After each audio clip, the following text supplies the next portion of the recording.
Tiesneši vispār tādi cilvēciski ļoti kolorīti ir. Un, tad Juta Strīķa, knaba atjaunot piktoru savā amatā. Un mums ir video arī no TV3 ziņām, ja nemaldos, kur ir redzams, kā advokāti paziņo Strīķas kundzei šo jauno ziņu. Tāds tiešām vitāls. Gada advokāts tagad. Gada advokāts, jā. Skatāmies. Nu, ko nu dzeram koni?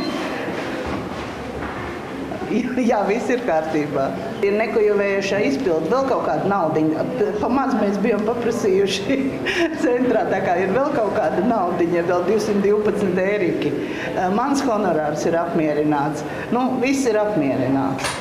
Man liekas, es esmu gatavs savu nodokļu maksātāju naudu dot šai advokātei, lai tas process turpinās. Akal konīts 212 eiriki, nu, pāršķiet. Jā, un vēl jau vairāk tāpēc, ka Streļčenko kungs ir paziņojis, ka pārsūdzēs šo lēmumu, un tas nozīmē, ka balle tomēr turpinās. Cik daudziem cilvēkiem būs darbs, kabinets jāiznes, jāienes, viss jāpārformē. Viss notiek. Jā.